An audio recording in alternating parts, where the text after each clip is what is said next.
नाज़रीन, हमारे साथ मौजूद हैं साबिक वफाकी वज़ीर फवाद चौधरी साहब। आइए उनसे गुफ्तगू करते हैं। अस्सलाम वालेकुम फवाद साहब। वालेकुम सलाम जी। फवाद साहब, इतने मायूस क्यों बैठे हुए हैं? कुछ तो बोलिए।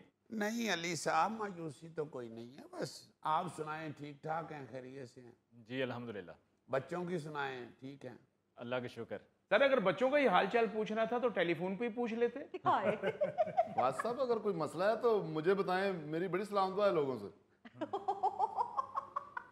यार मसला क्या होना है, कोई ऐसी बात नहीं है, शुक्र है अल्लाह का। आप लोग सुनाएं, ठीक ठाक हैं? जी जी अल्हम्दुलिल्लाह।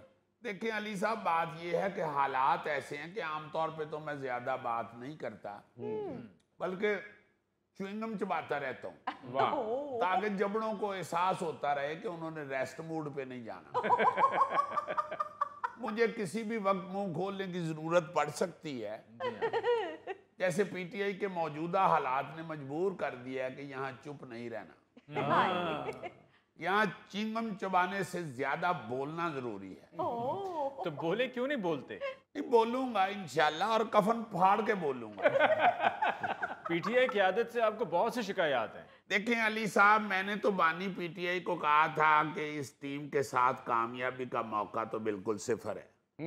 इस टीम के साथ सियासत करना तो बिल्कुल ऐसे ही है कि आप स्विमिंग पूल का कॉस्ट्यूम पहन के तो क्रिकेट खेलने चले जाएं, या आप किसी बारात में जाके तो बैंड डालने शुरू कर दें।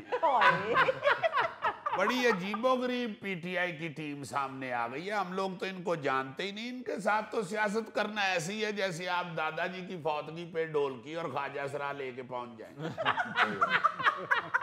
या आप चावलों का जर्दा रंग निकालने के लिए उसमें चाय की पत्ती डाल दें, या आपके एक कंप्यूटर का माउस खराब हो जाए तो आप एक जिंदा चूहा पकड़ के उससे कंप्यूटर चलाने की कोशिश करें।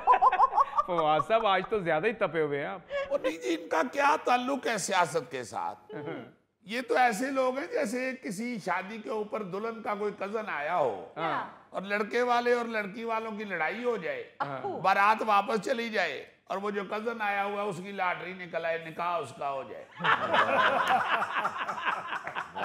ना इनका कोई लेना ना देना। पता नहीं कौन लोग हैं जो आगे आके तो क़यादत संभाल के बैठ गए हुए हैं, इसलिए मैं चुप रहता हूँ। फिर मैं कहता हूँ कि अगर मैं बोला तो मैं तो बोलूंगा कफन फाड़ के। तो इन लोगों ने फिर कहना है जी कि ये जनाब गद्दार हो गया है, ये किसी और से मिल गया है, ये एजेंसियों का बंदा है।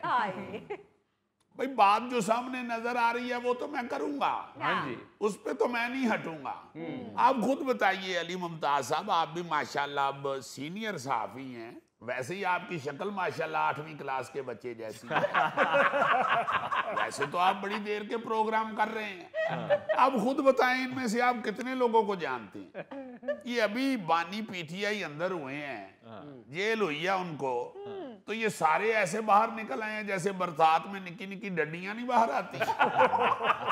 और सुबह सुबह आप उठ के बाहर निकलें तो वो आगे सारी गड़ैं कर रही होती। फवाद साहब, अब इतनी भी गई गुजरी की आदत नहीं है यार। इतनी गई गुजरी है, बल्कि गुजर गई हुई है। जैसे कहते नहीं है कि नानी अम्मा तो पिछले साल ही गुजर गई थी, वैसे ये भी गुजर गए हुए हैं। ये पता है किस किस्म के लोग हैं जी? अचानक किसी अस्पताल के दौरे पे वजीर सेहत आ जाए तो इस तरह के बंदों को फटाफट बेड पे लिटा के मरीज बना लेते हैं। ये अली मुमताज साहब ये 12वें नहीं, 14वें भी नहीं, 15वें 16वें खिलाड़ी हैं जिन्हें सिर्फ पानी पिलाने के लिए रखा होता है।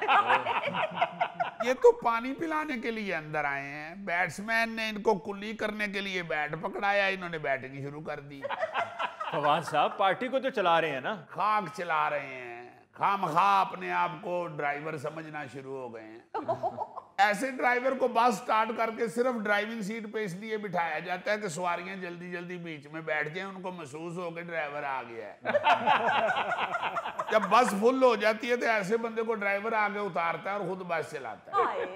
वाद साहब, अगर आपको पीटीआई का इतना ही एहसास है, आप समझते हैं कि ये बड़ी माड़ी की आदत है, तो आप वापस पीटीआई में क्यों नहीं आ जाते? ओ जी, मैं इसलिए नहीं वापस आ सकता कि मेरे पास 50 करोड़ नहीं है।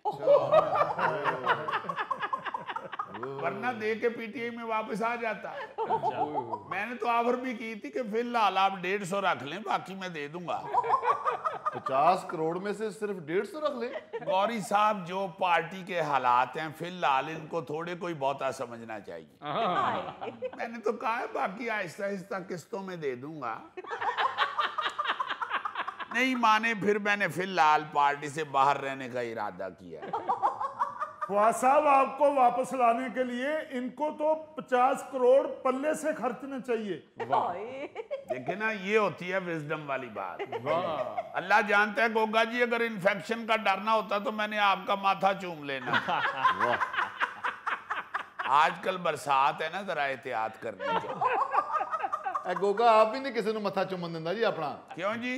ਇੱਕ ਬਦਤਮੀਜ਼ ਫੈਨ ਇਹਦਾ ਮੱਥਾ ਚੁੰਮਦਿਆ ਇਹਨੂੰ ਟੱਕਰ ਕੱਢ ਮਾਰੀ। ओहो, विग तो नहीं सी पाट गई। ਚੌਧਰੀ ਸਾਹਿਬ, ਤੁਸੀਂ ਮੇਰੇ ਮੱਥੇ ਦਾ ਪੁੱਛੋ ਕਿ ਇਹ ਤਾਂ ਨਹੀਂ ਸੀ ਪਾੜ ਗਿਆ, ਤੁਸੀਂ ਵਿਗ ਦਾ ਪੁੱਛਣ ਡਏ। यार तेरे मथे नालों तेरी विग महंगी है, क्योंकि गोगा साहब पाटे मथे नूं ते टांके लग जाते जे, विग पाड़ जाए तो इनू नहीं जे लगते।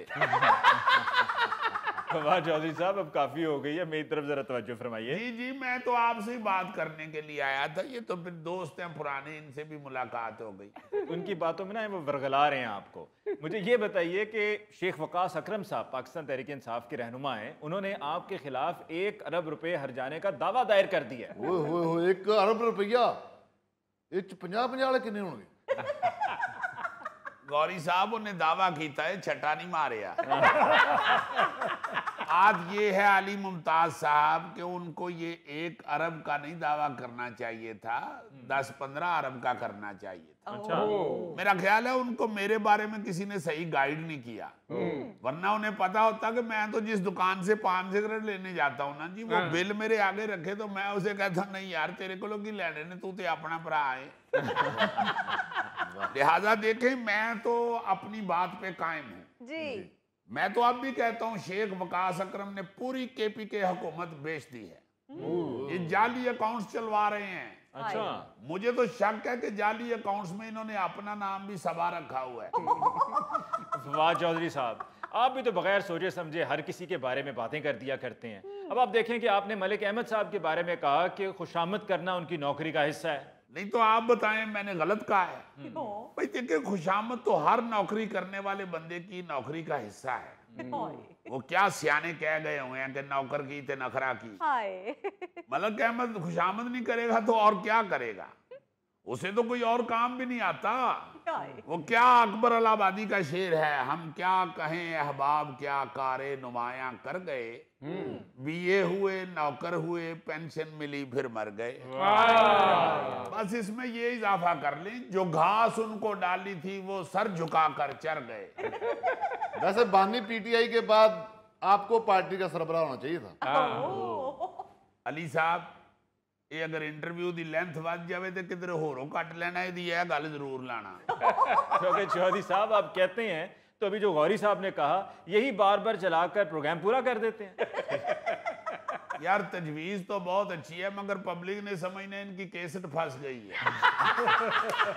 अब जाने दें फवाद साहब, आपने तो नवाज शरीफ साहब के भी बारे में यह कहा कि वो अपने घर में कैद हैं। देखें, बात ये है अपना अली मुमताज साहब, मियाँ साहब ने बानी से इंतकाम के गुस्से में अपनी सियासत को नुकसान पहुंचाया है।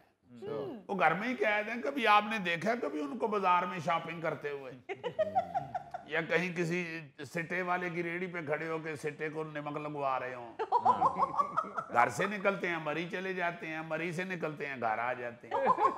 पहले केड़ा मियाँ साहब बाजार से सौदा लेंदे हुए नजर आते सन।